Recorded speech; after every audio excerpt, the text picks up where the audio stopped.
अमित की शादी तय हो चुकी थी और एक हफ्ते बाद अमित की शादी थी। अमित के घर में सब बहुत खुश थे, सिवाय अमित के, क्योंकि अमित को यह शादी नहीं करनी थी। अमित किसी और लड़की को चाहता था और उसी से शादी करना चाहता था, पर उसके माता पिता को वह लड़की बिल्कुल भी पसंद नहीं थी और उनका कहना था कि उस लड़की ने सिर्फ अमित के पैसों की वजह से उससे दोस्ती बढ़ा रखी है और उसके पैसों के लिए ही उसको फंसा रखा है। वह उससे कोई शादी नहीं करने वाली। अमित के पिताजी का बहुत बड़ा बिजनेस था। शहर के जाने माने लोगों में उनकी गिनती होती थी। उन्होंने अमित की शादी देखभाल कर एक अच्छे घर में सुहानी से तय कर दी थी। सुहानी एक बहुत अच्छी लड़की थी। अमित के घर वालों को बहुत अच्छे से पता था कि ससुराल को वह अच्छे से संभाल लेगी, जबकि अमित जिस लड़की के चक्कर में पड़ा हुआ था वह लड़की सिर्फ और सिर्फ अमित को उसके पैसों के चक्कर में फंसा कर रखी हुई थी। यह बात अमित के घर वाले अच्छे से जानते थे, लेकिन अमित की आंखों पर उस लड़की के चढ़ाए चश्मे पड़े हुए थे और वह उसे दिलो जान से चाहता था।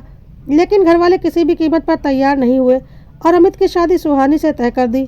अमित को लगता था कि अभी शादी में वक्त है, वह घर वालों को मना लेगा, लेकिन घर वाले नहीं माने और अब शादी में सिर्फ एक सप्ताह बचा था। उधर सुहानी और अमित का जब से रोका हुआ था।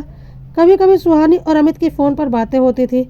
सुहानी तो अमित में अपना जीवन साथी खोज रही थी और उससे प्यार भरी बातें करने की कोशिश करती थी, पर अमित सुहानी को अनदेखा करता था। सुहानी इसे अमित की झिझक समझकर नज़रअंदाज करती थी और सोचती थी कि शादी के बाद सब कुछ ठीक हो जाएगा। सुहानी को जरा सा भी अंदाज़ा नहीं था कि अमित किसी और लड़की के चक्कर में पड़ा हुआ है और इसी तरह से शादी में बस अब एक सप्ताह का वक्त बचा था। अमित के घर वालों को भी लग रहा था कि अमित की शादी के लिए तैयार हो जाएगा और उस लड़की को छोड़ देगा, और अगर नहीं भी छोड़ा तो शादी के बाद खुद ब खुद वह अपनी पत्नी का हो जाएगा। लेकिन अमित तो किसी और ही दुनिया में जी रहा था और उसने सोच लिया था कि अब अगर उसके घर वाले नहीं माने तो वह किसी भी कीमत पर उसी लड़की काजल से शादी करेगा, चाहे कुछ भी हो जाए। और जब से उसे ऐसा लगा कि अब कुछ भी ठीक नहीं होने वाला, तो शादी के एक सप्ताह पहले अमित घर छोड़कर भाग गया। एक चिट्ठी अपने घर वालों के नाम लिख दी कि वह सुहानी से किसी भी कीमत पर शादी नहीं कर सकता। वह काजल से प्यार करता है और काजल उससे। इस शादी से कोई भी खुश नहीं रहेगा, इसलिए वह घर छोड़कर जा रहा है काजल से शादी करने के लिए।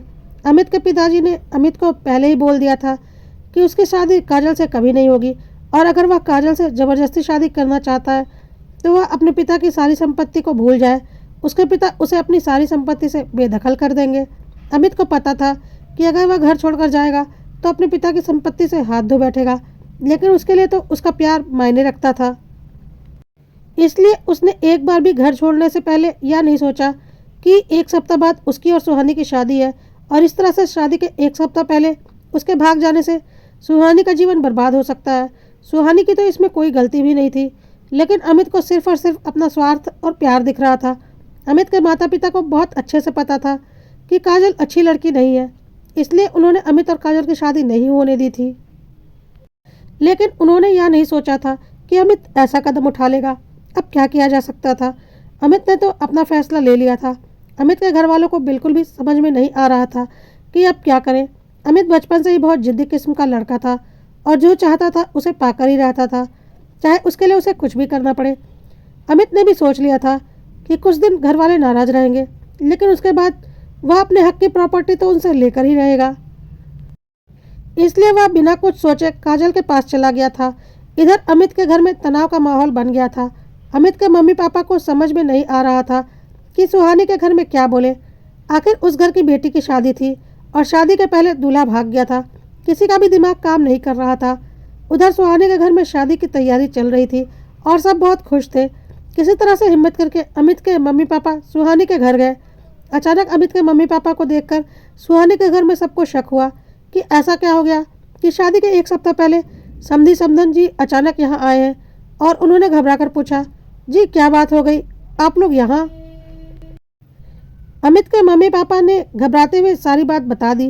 अब तो सुहानी के घर का माहौल बहुत ही खराब हो गया और सुहानी के मम्मी पापा बहुत परेशान हो गए और बोलने लगे, अब क्या होगा, हमारी बेटी का क्या होगा, एक सप्ताह बाद शादी है, इस तरह से तो हमारी बेटी की ज़िंदगी खराब हो जाएगी। हमने शादी की सारी तैयारी कर ली है, काफ़ी पैसा खर्च हो चुका है, और सबसे ऊपर हमारी बेटी की ज़िंदगी का सवाल है। इस तरह से शादी के एक सप्ताह पहले उसकी शादी टूट जाएगी तो फिर उससे शादी कौन करेगा? अगर आपके बेटे को किसी और से शादी करनी थी तो आपने हमारी बेटी को बीच में क्यों डाला? हमारी बेटी की ज़िंदगी खराब क्यों की? कुछ गलत नहीं कह रहे थे सुहानी के मम्मी पापा। यह बात अमित के मम्मी पापा बहुत अच्छे से समझ रहे थे कि इसमें सुहानी और उसके मम्मी पापा की कोई गलती नहीं, सारी गलती उनकी और उनके बेटे की है। और वह खुद अपनी गलती पर पछता रहे थे कि उन्होंने अमित की ज़बरदस्ती सुहानी से शादी तय नहीं करनी चाहिए थी। लेकिन अब पछताने से क्या होता है? एक सप्ताह के बाद शादी थी और दूल्हा घर से गायब था। अमित के मम्मी पापा ने बोला, भाई साहब, हमें पता है हमसे बहुत बड़ी गलती हो गई। हमारे बेटे ने बहुत बड़ी गलती कर दी। हमें नहीं लगा था कि वह ऐसा कोई कदम उठा लेगा। हमें लगा था कि वह शादी के बाद काजल को भूल जाएगा और सुहानी का हो जाएगा, क्योंकि काजल अच्छी लड़की नहीं है। लेकिन अमित इस तरह का कदम उठा लेगा, यह तो हमने सपने में भी नहीं सोचा था। सुहानी के मम्मी पापा ने बोला, आपने क्या सोचा क्या नहीं सोचा वह आप जानिए। हमारी बेटी की ज़िंदगी तो खराब हो गई। अब आप बताइए, हमारी बेटी से शादी कौन करेगा? ऊपर से हमने इतना ज़्यादा पैसा भी खर्च कर दिया है। क्या दोबारा अगर हम किसी भी तरह से अपनी बेटी की शादी तय भी कर लेंगे तो इतना कुछ खर्च करने की हिम्मत होगी? क्या जो पैसे मैंने शादी के इंतजाम में खर्च कर दिए हैं वह मुझे वापस मिल जाएंगे? ऊपर से हमारी बेटी पूरी तरह से टूट जाएगी और कौन लड़की बर्दाश्त कर पाएगी कि उसकी शादी के एक सप्ताह पहले उसका होने वाला दूल्हा भाग जाए और उसकी शादी टूट जाए? कहकर सुहानी के मम्मी पापा ने अपना सिर पकड़ लिया। अमित के मम्मी पापा को सुहानी के मम्मी पापा की मजबूरी बहुत अच्छे से समझ में आ रही थी और वह बहुत शर्मिंदा भी हो रहे थे। काफ़ी सोच विचार कर अमित के मम्मी पापा ने कहा, जी भाई साहब, आप चाहें तो सब कुछ ठीक हो सकता है। हमारा छोटा बेटा सुमित है, अमित से 2 साल छोटा है, लेकिन हर मामले में अमित से समझदार है। अगर सुहानी और सुमित चाहें तो हम उन दोनों की शादी कर सकते हैं। सुमित की गारंटी मैं लेता हूँ, वह मेरी बात को नहीं टालेगा और सुहानी से शादी करने को तैयार हो जाएगा। बस उसे थोड़ा समझाना पड़ेगा। सुहानी को आप लोग समझा लीजिए, उसी डेट पर शादी होगी, लेकिन अमित की जगह सुमित और सुहानी की शादी होगी। यह सुनकर सुहानी के मम्मी पापा को झटका लगा। तब तक सुहानी भी वहां आ चुकी थी और सारी बातें सुन चुकी थी। सुहानी ने बोला, यह कैसे हो सकता है? सुमित मेरा देवर बनने वाला था, मैं उससे शादी कैसे कर लूँ? सुमित के पापा ने बोला, बनने वाला था, अभी बना नहीं था और इसमें कोई बुराई भी नहीं। तुम्हारी और सुमित की शादी हो सकती है। यह समझ लो अमित तुम्हारे लायक नहीं था, पर इस बात की गारंटी मैं लेता हूँ कि सुमित तुम्हें हर तरह से खुश रखेगा, क्योंकि अमित बहुत ही जिद्दी और अड़ेल किस्म का लड़का है। बचपन से ही वह ऐसा है, लेकिन सुमित बहुत ही शांत और सरल स्वभाव का लड़का है। आप लोगों ने सुमित को तो देखा ही है। अमित तो अब अपनी मर्जी से घर छोड़कर जा चुका है और मैंने उससे पहले ही कह दिया था कि अगर वह काजल से शादी करेगा तो मैं अपनी जायदाद से उसे एक फूटी कौड़ी भी नहीं दूंगा, बल्कि बेदखल कर दूंगा। तो वैसे भी अब अमित से का हमारी ज़िंदगी में कोई जगह नहीं। जो कुछ है सब सुमित का है। हाँ, सुमित अभी बिजनेस में पूरी तरह से इन्वॉल्व नहीं है, पर धीरे धीरे हो जाएगा, इसलिए आप कोई टेंशन मत लीजिए। सुमित के साथ सुहानी बहुत खुश रहेगी। सुहानी के मम्मी पापा ने पूछा, आपने सुमित से बात कर ली? कहीं ऐसा ना हो अमित की तरह सुमित की ज़िंदगी में भी कोई और लड़की हो और हमारी सुहानी का दिल एक बार फिर से टूट जाए। तो सुमित के मम्मी पापा ने बोला, उसकी चिंता आप मत कीजिए, हम अभी सुमित को यहीं बुला लेते हैं और सारी बातें आपके सामने होंगी। और सुमित के पापा ने सुमित को सुहानी के घर पर बुला लिया। सुमित ने जब सुना कि उसकी और सुहानी की शादी तय कर दी गई है तो वह बोला, पापा यह कैसे हो सकता है? या तो मेरी भाभी बनने वाली थी, मैं उनसे शादी कैसे कर सकता हूँ? फिर सुमित के पापा ने बोला, वही बात बोली उन्होंने, तुम्हारी भाभी बनने वाली थी पर बनी नहीं है। तुम्हारा भाई नक्कारा निकला और उसने बहुत गलत काम किया, पर मुझे पता है तुम अपने भाई जैसे नहीं हो, तुम बहुत समझदार हो। तुम्हें सुहानी से शादी करनी पड़ेगी और उसे अपनी जीवन संगनी बनाना ही पड़ेगा। सुमित बहुत ही सीधा साधा लड़का था, ज़्यादा बोलता नहीं था, अमित के जैसा तो बिल्कुल भी नहीं था। उसने चुपचाप अपने मम्मी पापा की बात मान ली और बोला, जैसी आपकी मर्जी। और इस तरह से सुमित और सुहानी की शादी हो गई और सुहानी सुमित की पत्नी बनकर घर आ गई।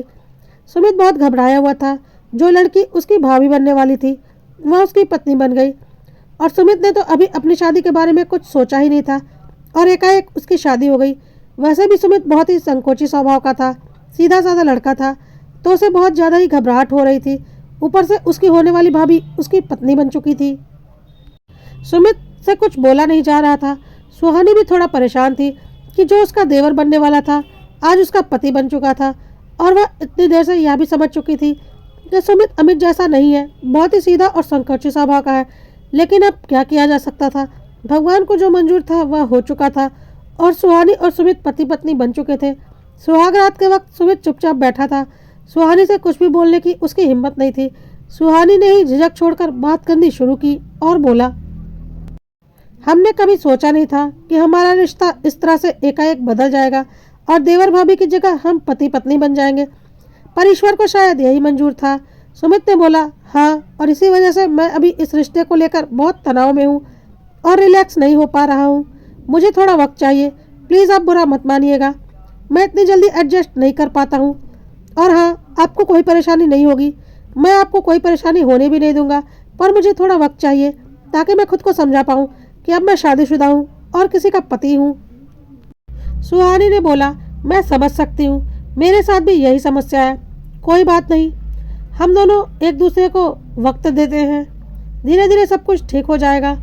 और इस तरह से सुहानी और सुमित शादीशुदा होते हुए भी पति पत्नी की तरह नहीं बल्कि एक दोस्त की तरह रहने लगे और एक सही वक्त का इंतजार करने लगे। उधर काजल ने जब देखा कि अमित अपने पिता की सारी संपत्ति छोड़कर उससे शादी करने के लिए आ गया है और उसके माता पिता ने उसे अपनी सारी संपत्ति से बेदखल कर दिया है, तो काजल ने भी अपना असली रंग दिखा दिया और अमित से बोली, चुपचाप मेरी जिंदगी से चले जाओ, मैं तुम जैसे भिखारी से शादी नहीं कर सकती। तुमने सोच भी कैसे लिया कि तुम अपने पिता की संपत्ति छोड़कर मेरे पास आ जाओगे और मैं तुमसे शादी कर लूँगी। मैंने तुम्हारा पैसा देखकर तुम्हें फंसाया था और सोचा था एक अमीर घर की बहू बनकर जिंदगी भर ऐश की ज़िंदगी जीऊँगी, लेकिन तुम तो इतने बेवकूफ़ निकले कि अपनी संपत्ति ही छोड़ दी। तो अब तुम्हारा मैं क्या करूँगी। तुम्हारे जैसे लड़कों को मेरी ज़िंदगी में कोई जगह नहीं। मुझे पैसा चाहिए, सिर्फ पैसा, जो कि तुम्हारे पास है नहीं। तो तुम यहाँ से जाओ, नहीं तो धक्के मारकर निकाल दूंगी। अमित के सामने काजल की असलियत आ चुकी थी। उसने काजल की गर्दन पकड़ ली और बोला, तुम्हारी वजह से एक सीधी सादी लड़की की ज़िंदगी खराब हो गई। अपनी शादी से एक सप्ताह पहले मैं भाग गया और तुमने अपना असली रूप दिखा दिया। मेरे पैसों के लिए मुझे फंसाया था। सही कहते थे मेरे पापा, मैं ही बेवकूफ़ था जो माँ बाप की बात न मानकर तुम्हारी बातों में आ गया। चलो इसी बहाने कम से कम तुम्हारी असलियत तो सामने आई। और हाँ, क्या बोला, मैं भिखारी हूँ? मेरे पिता ने मुझे सारी संपत्ति से बेदखल कर दिया। इतने दिनों में तुम मेरे साथ रहकर यह भी नहीं जानती कि मैं कितना जिद्दी हूँ और अपना हक हर हाल में लेकर रहता हूँ। तुम्हें क्या लगता है पिताजी ने बोल दिया था तो मैं मान लेता? मैं तो किसी भी कीमत पर अपना हक लेने वाला लड़का हूँ। यह बात तुम नहीं समझ पाई। खैर, अच्छा ही हुआ, कम से कम मैं तुम्हें तो समझ गया। अब तुम्हारी मेरी ज़िंदगी में कोई जगह नहीं। और हाँ, अपनी यह गलतफहमी दूर कर लो। करोड़पति तो मैं पहले भी था और अभी भी हूँ। मैं तो अपना हक हर हाल में लेकर रहूँगा और यह बात तो मेरे मम्मी पापा भी अच्छे से जानते हैं। मैंने तो यही सोचा था कि पहले तुमसे शादी करूँगा, फिर अपने घर जाऊँगा और ज़बरदस्ती उसी घर में रहूँगा और अपना हक भी लेकर रहूँगा। लेकिन अच्छा हुआ, उसके पहले तुम्हारी असलियत ही मेरे सामने आ गई। यह सब सुनकर काजल फिर से मीठी मीठी बातें करने लगी और अमित को दोबारा फंसाने की कोशिश करने लगी, क्योंकि उसे समझ में आ गया था कि अमित तो लड़ झगड़ कर अपना हक और हिस्सा ले ही लेगा और पैसों की उसे कभी कोई कमी नहीं होगी। लेकिन अमित को भी अब समझ में आ गया था कि काजल कैसी लड़की है, इसलिए वह उसके बहकावे में नहीं आया और उसे एक जोरदार थप्पड़ लगाया और बोला, खबरदार जो मेरी ज़िंदगी में दोबारा कभी आई, मैं जा रहा हूँ। गलती से भी कभी मुझसे कांटेक्ट करने की कोशिश मत करना। और वह सीधा अपने घर आया। अमित को घर में देखकर अमित के मम्मी पापा हैरान हो गए और बोले, तुम्हारी हिम्मत कैसे हुई घर में आने की? अमित ने बोला, यह मेरा घर है, मैं अपने घर नहीं आऊँगा तो कहाँ जाऊँगा, मैं तो यहीं रहूँगा। तो अमित की माँ ने बोला, और तुम्हारी पत्नी काजल? अमित ने बोला, कौन काजल? मैं नहीं जानता किसी काजल को। उसने मुझसे शादी नहीं की बल्कि अपनी असलियत दिखा दी। उसे लगा कि मैं सारी संपत्ति से बेदखल हो चुका हूँ तो उसने अपनी असलियत दिखा दी। आप लोगों ने सही कहा था, वह मेरे पैसों के लिए मेरे साथ थी, लेकिन उसे यह नहीं पता कि मैं बहुत जिद्दी किस्म का लड़का हूँ और अपना हक तो मैं हर हाल में लेकर ही रहता हूँ। यह बात आप लोग तो जानते ही हैं, पर वह नहीं जानती थी। और अच्छा ही हुआ, कम से कम उसकी असलियत तो सामने आई। आप लोग सही बोलते थे, मैं ही गलत था। तो अब काजल का किस्सा खत्म हो चुका है और अब मैं अपने घर वापस आ चुका हूँ। हाँ, मैं शादी के ठीक एक सप्ताह पहले भागकर मैंने गलती कर दी थी, लेकिन अब मैं उस गलती को सुधारना चाहता हूँ। आप सुहानी के घर वालों से कह दीजिए, मैं शादी करने को तैयार हूँ। अगले हफ्ते मेरी और सुहानी की शादी फिर से फिक्स करवा दीजिए। इतना सब कुछ बिल्कुल आसानी से अमित बोल गया। अमित के लिए सब कुछ बहुत आसान था, लेकिन जीवन इतना आसान नहीं होता। यह बात अमित को समझनी होगी। अमित को नहीं पता था कि सुहानी और सुमित की शादी हो चुकी है। तब तक सुहानी और सुमित बाहर हॉल में आए। सुहानी को अपने घर में देखकर अमित बोला, अरे सुहानी, तुम यहाँ क्या कर रही हो? तो अमित की माँ ने बोला, तो तुम्हें तो जो करना था तुमने कर लिया। तुम्हारी वजह से क्या हम सुहानी की जिंदगी बर्बाद कर देते? सुहानी की शादी तुम्हारे छोटे भाई सुमित के साथ हो गई है और अब वह सुमित की पत्नी है। सुनकर अमित को जोर का झटका लगा। अमित को ऐसा लगा कि उसके छोटे भाई सुमित ने उसे पटखनी दे दी है। सुहानी जैसी सुंदर गुणवान लड़की उसकी नहीं बल्कि सुमित की पत्नी बन गई और उसे मिली वह धोखेबाज काजल। यह बात अमित बर्दाश्त नहीं कर पा रहा था। वह चिल्लाकर बोला, आप लोग ऐसा कैसे कर सकते हैं? सुहानी मेरी पत्नी बनने वाली थी। सुमित की शादी कैसे हो सकती है सुहानी से?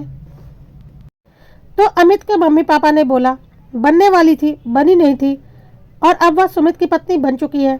अपनी बकवास बंद करो और अपने कमरे में जाओ। लेकिन अमित तो बहुत ही जिद्दी और अड़ियल किस्म का लड़का था और सुमित ठीक उसका उल्टा। अमित गुस्से में सुहानी की तरफ बढ़ा और उसका हाथ पकड़कर खींचते हुए बोला, तुम ऐसा नहीं कर सकती, तुम मेरी पत्नी हो। सुमित बहुत ही ज़्यादा सीधा साधा लड़का था और उसके सामने ही सुहानी को अमित ने हाथ पकड़कर खींच लिया था और सुमित ने कुछ भी नहीं बोला था। लेकिन सुहानी ने जोर से बोला, अमित, मेरा हाथ छोड़ो। तुम हो कौन? मैं तुम्हारी कोई नहीं हूँ। मेरा हाथ छोड़ो। सुहानी ने अमित का हाथ झटक दिया। अमित के माँ बाप यह सब देखकर घबरा गए और बोले, अमित पागल हो गया है क्या? लेकिन अमित तो अपने जिद में अपना मानसिक संतुलन बिल्कुल खो बैठा था और दोबारा सुहानी की तरफ बढ़ रहा था। दोबारा अमित को अपनी तरफ बढ़ता देख सुहानी ने सुमित की तरफ बहुत तीखी नज़रों से देखा। एक पत्नी की तीखी नज़रों से कि देखो, तुम्हारे सामने, एक पति के सामने उसकी पत्नी को एक गैर मर्द उसकी मर्जी के बिना हाथ लगा रहा है और तुम चुपचाप खड़े हो। सुहानी ने आंखों ही आंखों में सुमित को उसका फर्ज याद दिला दिया और सुमित को यह भी एहसास दिला दिया कि ज़रूरत से ज़्यादा सीधा होना समस्या का हल नहीं होता, बल्कि इससे गलत आदमी भी उसके ऊपर हावी हो जाता है और खुद को सही बताता है। सुहानी चाहती तो खुद अमित को उसकी बातों का जवाब दे सकती थी, पर सुहानी चाहती थी कि उसका पति यानी कि सुमित उसे जवाब दे और अमित को उसकी औकात पता चले। सुहानी की नज़रों को देखकर सुमित खुद को रोक नहीं पाया और आगे बढ़ते हुए अमित को धक्का देकर बहुत जोर से पीछे धकेल दिया, जिससे अमित लुढ़क कर जमीन पर गिर गया। सुमित ने जोर से बोला, तुम्हारी हिम्मत कैसे हुई मेरी बीवी को हाथ लगाने की? सुहानी मेरी पत्नी है। सुहानी की इज्जत मेरी इज्जत है और सुहानी की रक्षा करना मेरा फर्ज है। खबरदार, जो फिर कभी दोबारा ऐसी गलती की, तुम्हारा हाथ तोड़कर तुम्हारे हाथ में रख दूंगा। अपने होश में रहना, नहीं तो मेरी पत्नी से दूर रहो और अपने खराब दिमाग को अपने काबू में रखो। और हाँ, तुम्हारे पास अक्ल तो है नहीं, पर तुम्हारी भलाई के लिए मैं बता देता हूँ। मैं तुम्हारा छोटा भाई हूँ और रिश्ते में सुहानी तुम्हारे छोटे भाई की पत्नी है और तुम सुहानी के जेठ हो। और तुम्हें इतना तो पता होगा ना कि छोटे भाई की पत्नी और एक जेठ का क्या रिश्ता होता है। एक पर्दे का रिश्ता होता है और एक जेठ छोटे भाई की पत्नी को कभी हाथ नहीं लगाता। इतना तो पता होगा ना। आगे से मर्यादा का ध्यान रखना। कहकर सुमित सुहानी का हाथ पकड़कर सुहानी को पूरे हक के साथ उसका हाथ अपने हाथ में लेकर अपने कमरे की तरफ बढ़ गया और अमित चुपचाप खड़ा होकर देखता रहा। आज सुहानी और सुमित अपने कमरे की तरफ एक दोस्त बनकर नहीं, बल्कि एक पति पत्नी बनकर जा रहे थे। सुमित और अमित के माता पिता यह सब कुछ देख रहे थे और बहुत खुश थे कि उनके छोटे बेटे सुमित और उसकी पत्नी के बीच सब कुछ ठीक हो गया और साथ ही साथ बड़े बेटे को अक्ल और सबक दोनों मिल गया। और सुमित और अमित के माता पिता भी अपने कमरे की तरफ चले गए। अमित चुपचाप वहाँ खड़ा होकर सबको जाता हुआ देखता रहा और अपनी बेवकूफ़ी पर पछताता रहा।